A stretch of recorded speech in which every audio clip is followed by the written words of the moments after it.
Hello, everyone. A very warm good evening, good morning, good afternoon, uh, depending where you're joining us from, live or later. I'm so happy to present to you Training Vision Institute Global Education's Care Vision webinar series, where we explore emerging careers, frontier technologies, and core competencies that are needed for the future of work. Today, the pandemic has adversely affected not only the healthcare, but there's also a career crisis that we are witnessing. And to address this career crisis, we need new approaches given the disruption and volatility in the jobs market and the changing behaviors. The way that people learn, earn, and perform is rapidly changing, and unprecedented times require unprecedented measures. And it's our endeavor to give the right kind of awareness, empowerment to young professionals who are starting out their early careers or transitioning into a different career through this Career Vision webinar series. And we are bringing thought leaders and experts from around the world who are practitioners who have facilitated such careers, launches or transitions, and who are best suited to give you perspectives, not advice, but perspectives, and give you inspiration and information to give you to help you advance your careers in this new normal, in a global new normal. I'm Aditya, the CEO of TVI Global Education, and we're thrilled to have Ania Zuzek with us. Ania is the co-founder and executive director at Enlight. She's a talent development professional based out of New York, and she's so kindly taken her time to spend with all of us. She is really passionate about workforce development, and she worked around the world, especially in Eastern and Western Africa, where in Uganda, she launched a solar academy where she was training rural job seeking youth as certified solar technicians. And she really contributed to the growing solar industry in that space. And later on, she evolved that into a social enterprise and a vocational institute, on the job coaching programs, and supported many young people to get access to employers. Uh, she's worked with youth for almost a decade in 6 different countries across cultures, religions, and economic backgrounds. And she's really an inspiring person. And we're so excited to have her with us today. And she's really passionate about supporting underrepresented talent in achieving their career goals, benefiting businesses and workers. So it's such a pleasure to have you, Ania. And just I want to share a little bit about today's topic, which we've requested Ania to also just share about. We're talking about careers in the green economy, a shift to a greener economy or a sustainable development. Uh, if we understand the United Nations Sustainable Development Goals, the Agenda 2030, which has adversely been hit by the pandemic, but then if we still achieve those sustainable development goals, specifically in the green economy space, we could create 24 million new jobs globally by 2030. So there's a lot of impetus at a global, national, and local level towards this. And it's such a meaningful, purposeful place for any young professional, irrespective of their background, their functional skills, to contribute towards the green economy. We are now talking about India, and in India, the shift to the green economy could also add 3 million jobs, especially in the renewable energy sector by 2030. So there's a lot of opportunity that we see at TVI, and in our research, there's thousands of job vacancies in this moment, despite the crisis that we're facing. And to in alignment with the government's vision of Green India, of Sector Skills Council, they've launched for green jobs in India, and to improve the climate literacy and citizenry. We're so happy to bring Ania here with us, who's bringing her global experience to share insights on how young professionals, like many of you who are here with us live or who are watching this later, to set up, plan a career, explore a career in this green economy, and really advance in that space while contributing to the planet. Welcome, Ania. Without further ado, so happy to have you here, and thank you. Aditya, thank you so much for this motivational and very lovely introduction. I am very humbled. All right, can everyone see this? Yeah, all right. Well, I feel extremely privileged and happy to have the opportunity to talk to you today about the careers in the clean energy and sustainability industry. Before we start, I do want to ask you a question. How committed are you to listening to this webinar? So rate yourself on the scale from 1 to 7, 1 being the lowest, 7 being the highest. And 1 is you are listening to me pretty much while you're doing some other things. And 7 is you're quite focused. You have maybe your notebook out to take some notes. You are in a very quiet space, no distractions. So be honest, there is no right or wrong answer here. We're all adults and you have the ownership of your time and how you spend it. But I do want you to commit to this number that you chose throughout the whole session. And this exercise is really to encourage you to stick to your plan. And I guarantee that if you do stick to that number throughout the whole session, you will have higher satisfaction and a sense of accomplishment at the end of the session. And that's what really is important here. Today, I'll be talking to you about career paths in the clean energy industry, and we'll zoom in on the solar industry specifically. So we'll map out the careers paths in the solar industry. We'll also touch upon the green buildings and energy efficiency industry. And then I will share with you the techniques on staying positive during the job search. It can be very daunting. And also becoming a little bit more self-aware in case you're not quite sure about the career path that you want to take.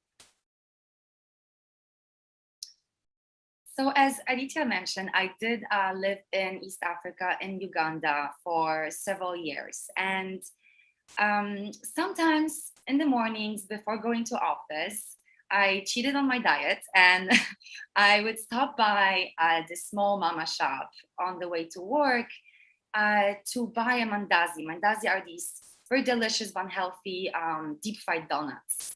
And when I was waiting for the mandazi to be made, I would sometimes walk inside of the room where all the cooking was done to say hello to the owner, say hello to her kids, get my language lesson in Luganda. But unfortunately, I couldn't stay there for very long. The smoke was just overwhelming in that small space. And I couldn't imagine how Mama Grace, who I would see there, could stay there the whole day. Well, 95% of Ugandan rural households rely on charcoal stoves for cooking. And according to the World Health Organization, indoor pollution causes 3.8 million premature deaths every year globally as a result of exposure to smoke from dirty cook stoves and fuels. And I believe that the outdoor pollution it causes around 4-point-something million premature deaths every year as well. Around this time last year, in August 2020, I was sitting with my partner and we're drinking our morning coffee. And he started to get these WhatsApp messages with photos very similar to the one that you're seeing here. And these messages were from his friends and family from Niamey in Niger in Western Africa.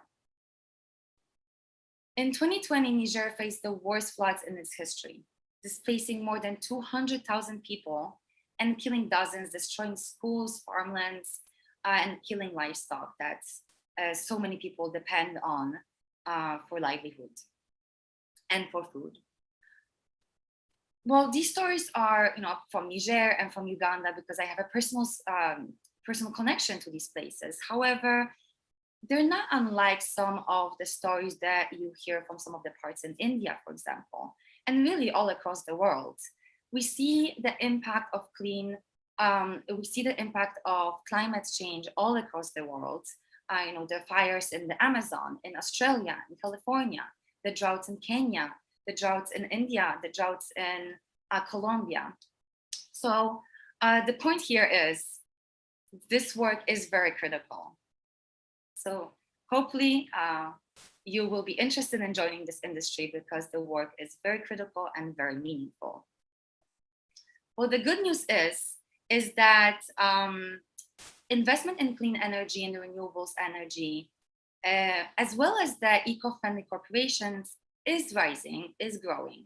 Global renewables investment return is 7 times higher than the fossil fuels.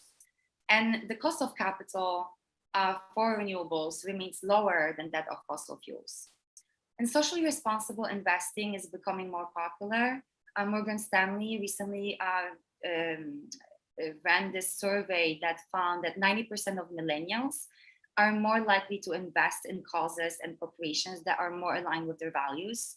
So as we are seeing more millennials being part of the pool of investors, we'll see more socially responsible investing as well. And in general, investors are looking beyond companies' financial performance and looking at factors like impact on society and environment. And as a result, the clean energy industry is booming. It has generated twice as much workplaces than the fossil fuels industry this year globally. So what types of jobs are in the clean energy industry? They really span across multiple disciplines. So you can work in finance and still be involved in the clean energy industry. You can be in sales and marketing. You can be an architect. You can be a solar instructor and work in academia and education. So it's not really just about engineering. It also spans across all 3 sectors, public, nonprofit, and private. And it can be divided in different technologies. Today we'll talk about solar, but there's also multiple opportunities in bioenergy, in hydro, and clean cook stoves, especially in emerging markets, wind power, and green buildings and energy efficiency. So let's dive into the solar industry career paths and map out some of the opportunities here.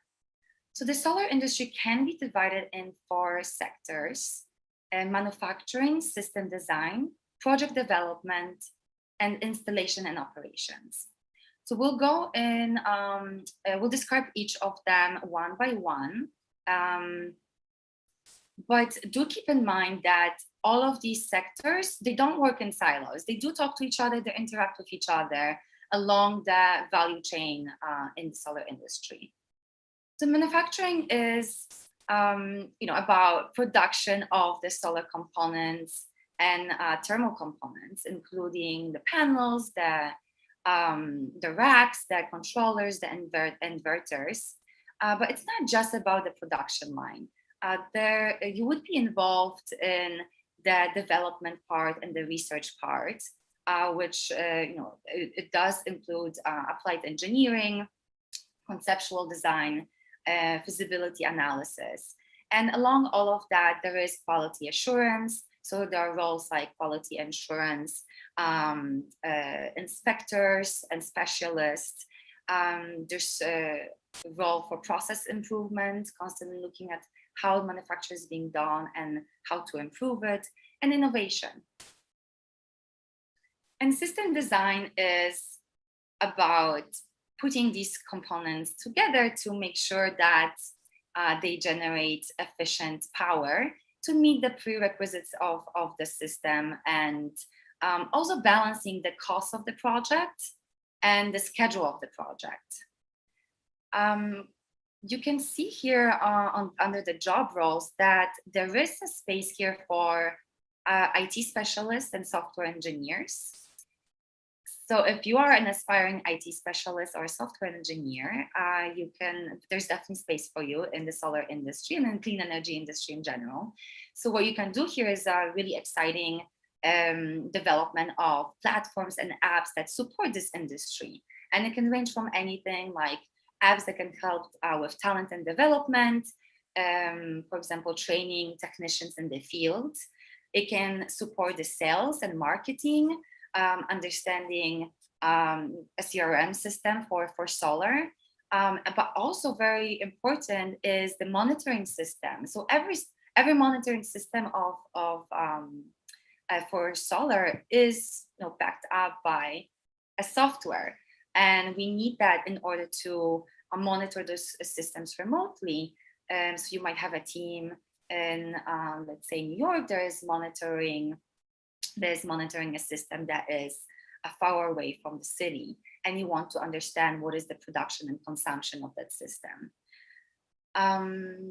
Moving on to project development. Project development includes such a variety of roles. You see here that you can be involved in law and contracting for a solar company or for a solar contractor. You can be involved in sales and marketing. Really a diverse space. So really not just engineering.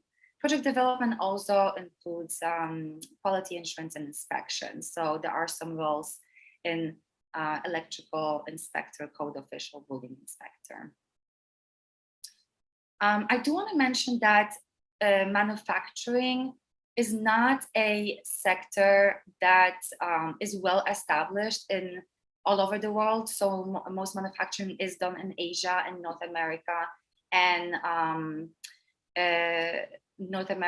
Asia, but not so much in sub-Saharan Africa. Hopefully, we'll see that coming soon. So most of these roles are not available in places like sub-Saharan Africa.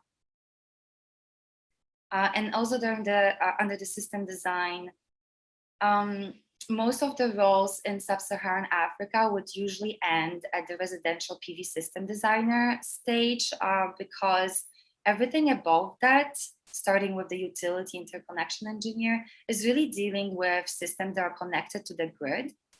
And majority of the solar systems in Africa are standalone systems, residential and commercial. And it's not to say that these roles do not exist at all in sub-Saharan Africa, but they are just as really singular individuals who will be working on a huge solar plant, and they come in to do the project and they usually leave. All right, moving on to installation and operations. Well, this sector is really about working in the field. This is where it all happens. And that includes the preparation and the installation of the solar system.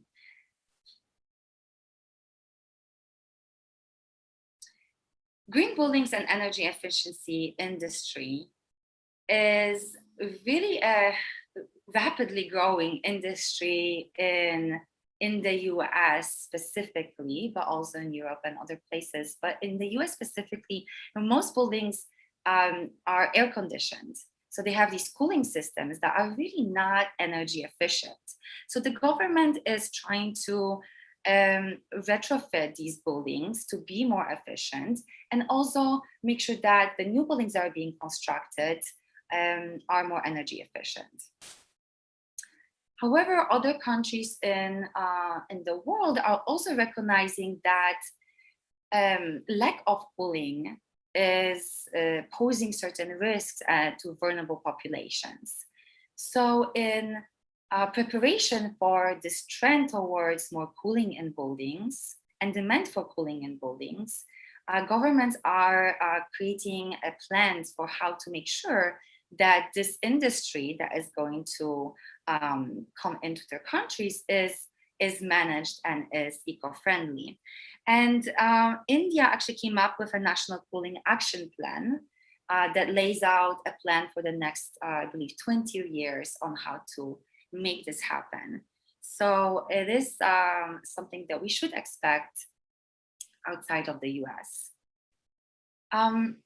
I'm not going to go into each of the sectors here, but I will make it available to you. It is accessible online on the ICER website. So we'll show a link with you, and it really outlines the great career pathways map that talks about this industry and the different roles within and the qualifications you will need.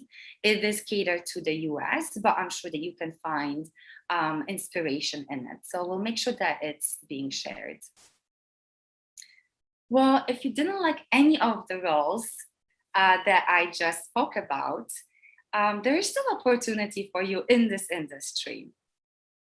For example, if you are interested in impact investing, you might be interested to look at the various foundations and global NGOs that do work with social enterprises and projects in green energy, with missions to provide green solutions and clean energy products around the world. And if you are interested in, for example, policy analysis and research, you might be interested in working for the United Nations or the World Bank or the government, a think tank. There's a lot of advocacy and communications and community organizing and campaigns that happen to United Nations and non-government affiliated think tanks. Maybe you're interested in teaching and want to become a solar instructor, and there's a space for you in the academia. Not only in academia, but also corporations are hiring trainers to upskill their staff. And there are consulting firms that work with executives all over the world and corporations to help them be more sustainable and energy efficient. So there's really something for everyone here. But what skills do you need in order to enter this industry? So for certain job roles, you will need either engineering, depending on the job role, you might need engineering or law or public policy or finance backgrounds. So you will focus on developing those skills. But I do want to encourage you, as you are getting a degree in those fields, do make sure that you develop competencies that are a little cross-cutting. Employers today, they are more likely to invest in technical skills of their employees, so they might invest in your upskilling, but when they're hiring, they are looking for certain aptitude. And to get an insight into the competencies that are really in huge demand by employers, there is a webinar in this series, in Training Vision series, that did cover 5 core competencies that companies are looking for, employers are looking for. And it's really spot on. So I do recommend you to check that out in the Training Vision series. Also, when you are doing your technical training, some of the skills and competencies that you are gaining through technical training can be transferable to other competencies that are more soft skills. So for example, coding. When you just start coding, it requires so much resilience. You're pushing yourself to really finish that on your own and learn it. So don't be discouraged. Find ways to be creative because I'm sure you're on the right track. Now, how do I know that this career path is right for me? Well, college students all over the world are asking or being asked this question: what do you hope to do in the future? What is your plan? What is your passion? You might be even asking yourself, what is my purpose? What do I want to do? You might be asking yourself, should I apply for this internship? It looks very prestigious. It's probably going to look really great on my resume and employers are going to be impressed. Or you might even not apply to certain positions or opportunities because you fear of being rejected, or you feel like maybe I'm not good enough. Maybe this is not for me. So making a decision around careers and career development and just job hunting can be really it can come with a lot of internal and external pressures, and it can cause a lot of anxiety, self-doubt, even feelings of shame and fear. And when you are in this mindset, it's really difficult to be curious. You start to be in this tunnel vision space. You're not seeing opportunities around you. You're seeing only challenges, and it's a huge time waster. So I do want to encourage you and talk a little bit about how we can deal with these and manage these, negative voices in our head. And firstly, you're not alone. CEOs and leaders, and I'm sure a lot of your classmates are dealing with this as well. So how can we, what can we do when we hear that inner critic? First of all, recognize it. You write or say out loud what this inner voice is saying to you. Give it a name. So my inner judge or inner critic is called poison, because it's poisoning my happiness. And the reason why I name it is because then it dissociates it from my voice, from me. When you associate to another name, then it's no longer you saying those negative things. And you're not going to, listen to someone called monster or the judge or a Godzilla. I know someone whose inner judge is called Godzilla. So do give it a name. And tell your, Godzilla or monster or poison to stop judging you. Just stop the negativity in your head. And then you will practice self-compassion. So how can we practice self-compassion? You can practice self-compassion by talking to yourself as if you were talking to a friend. So you're giving yourself advice as if you were talking to a really good friend. And you can write it down. You can say it out loud to yourself. And then when you are in the midst of this negativity, you can center yourself by writing down 1 or 2 or 3 things that you are grateful for. It really helps to feel a little bit more positive. The whole idea is, change your inner critic, inner judge to being your inner coach and friend. Try it out, and hopefully this will make a huge impact on the way that you view not just challenges when you're thinking about your career, but in general, various challenges that you face in your life. Well, let's say that you are in the right mindset. You are curious. You are ready to explore the different opportunities, different career paths out there. However, you have no idea where to start.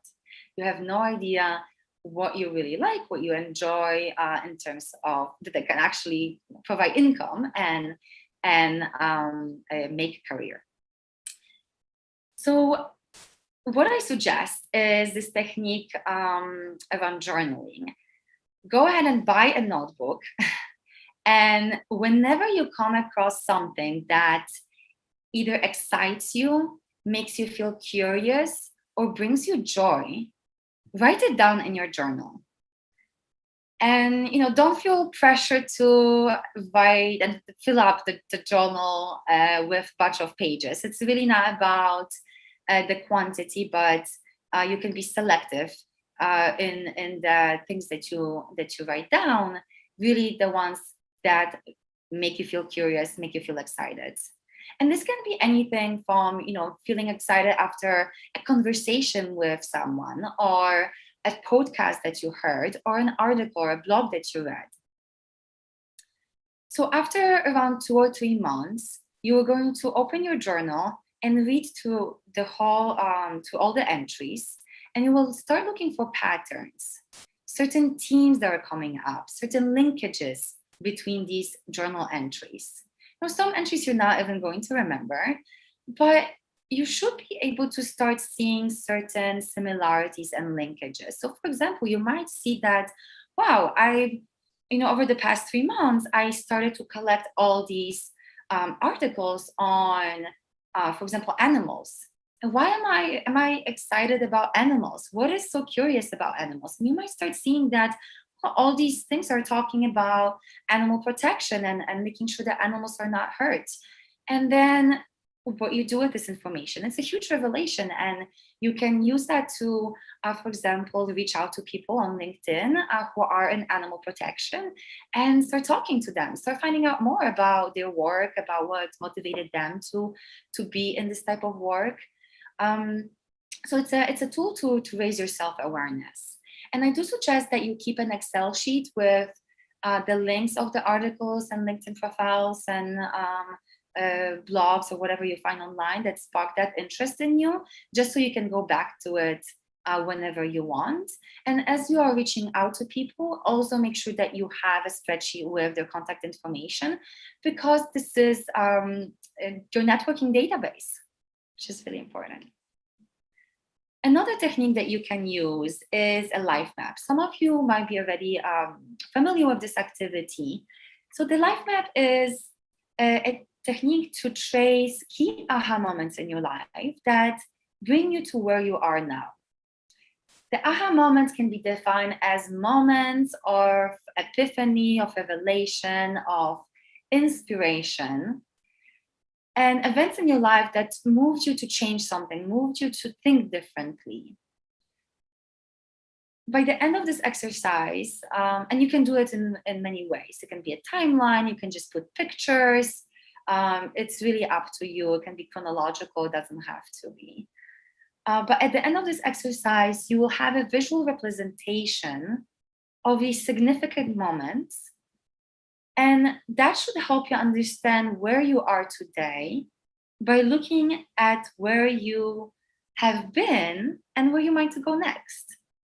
It also shows you a little bit what is important in your life and the values that you hold, because usually those pivots, also there's a trend there and a pattern there that you might be able to see. Now, if you are pretty set in what you want your career to be, but you're just 100% sure. So you kind of know what you want to do, you kind of know what career you want to follow, but you want to have a little bit of a confirmation that this is the right path for you. So a very simple technique to test it, to test your career goal and whether it's a worthy goal, is to first write it down, write your career goal down, and then test it against these 3 attributes. And ask yourself, so is your goal thrilling? Are you excited? Do you want to talk about it with everyone all the time? Does it make your heart beat faster when you're thinking about it? Does it really, really excite you? Is your goal important? Well, what makes it an important goal is, does it contribute to the well-being of the world? And we're not talking here about saving the world and you being the face of the change. It is about the small steps. But are you contributing something back to your community? And is your goal daunting? By daunting, what we mean here is it challenging? Are you learning? Is it going to take you a little bit outside of your comfort zone? Because we do unlock our greatness when we work on the hard things. I do want to leave you with this idea that there is a space for everyone in the clean energy industry, and enjoy the journey of career exploration. There's so many opportunities out there, and we are sure that with the support from the training vision, you will definitely find the right fit. And it's really about the process and the journey, and not so much about the end goal. I will stop sharing here and see if we have any questions, and hand it over to Aditya. Thank you, Ania. I think we don't have any specific questions here, but I just want to say that I think you've really expanded our minds on on the opportunities here in the green economy.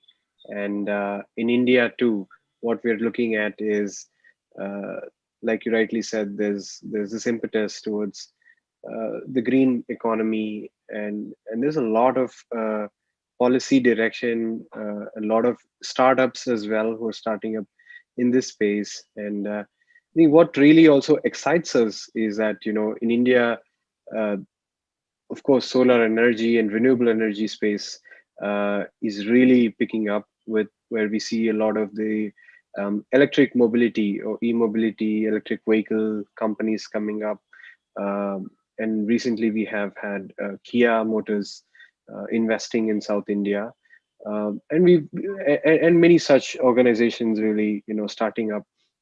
At the same time, we also look at environmental protection and a lot of that awareness growing around. And when you mention animal protection, I think India is actually improving in its tiger conservation, as far as I know. So this is also really interesting. And I think most of the opportunity for India really seems to be in manufacturing in terms of green construction materials, as India still has a huge scope for infrastructure investment. And maybe that's for another career vision webinar on the opportunities in that space. But I think really, like, there's a lot of those, green buildings, retrofitting existing buildings, other green construction technologies that are coming up, and a really exciting time. And it's also an opportunity for young professionals to play to their strength, to really be in, to play to their core technical area, whatever it may be it, if it's an engineering space, then whatever that core engineering skill is, or in any other uh, manner. And we're really looking at all the associated adjacent areas which you rightly mentioned, in policy, in consulting, in project development, in research and design. So there's a lot of managerial and professional competencies that are also needed, and uh, this is indeed a sustainable space. It's a space with the future, especially as we see many of the fuel companies actively, openly, publicly, changing gears. Many of the auto manufacturers, or many of the other kinds of manufacturers, openly turning towards this space. I do want to promote, our Enable program at Training Vision, amongst other programs that TVI does. So, just for everybody who's tuned in, first of all, thank you for your time, and do follow, if you resonate with Ania, do follow her and check her out. I think if any of you have any specific questions, especially, see, maybe one or two are from Africa here, so do feel free to buzz her. She's very approachable, and I think she's very helpful, and brings a lot of insights. Do check out our website, trainingvision.in, where we have all the details for the programs that we run. TVI Global Academy is sort of a multiversity where we bring in professional and postgraduate diploma programs from around the world, from US, UK universities. And we're going to launch very soon in September. And we would like all of you to go to our website. If you're interested in any program, just join the wait list. We have exciting launch prices, especially as we want to democratize uh, you know world class higher education to everybody in a very transnational manner. And in August, we're planning for the Enable program. So we're looking at, we've come to study that, especially in India, and one of the key issues for educated unemployment in India is that, or underemployment rather, in India, is that we see that uh, 21st century global core competencies are actually missing. And this is something that we specialize in. Our trainers, our coaches, our technology is really at your service to support you. And so do sign up for this program, and I'll share more details. We're looking at uh, something what Ania alluded to in terms of life map. I've personally done that activity it is so powerful to really reflect on your life and be self-aware. Only then you know what your strengths are, what gives you energy, what drives you. So personal effectiveness, emotional intelligence, interview skills, innovation, and all of this is done in e-learning, where we have self-directed learning. We also have live instructed learning from our trainers from Singapore, India, or Europe, who are going to work with you and help you improve in these competency areas. Um, so we're offering this at a very affordable manner, and we want you to sort of sign up for the August program, and do apply. And if the fee and pricing is an issue, do write to us. We're looking at offering a few scholarships as well. So if you feel like you need support, financial support, we'll also explore how we can arrange that for you. But this program is really interesting. We've put a lot of heart in it, in the sense of bringing together a lot of technology to profile your competencies at the beginning of the training program and at the end of the training program. So you will see how you have developed in these particular areas. And also the employers, your future employers, will also be able to understand your career readiness, your career fit, your working style, your competency levels. And we also provide internship opportunities in India and in Singapore and all around the world with our network of choice employers.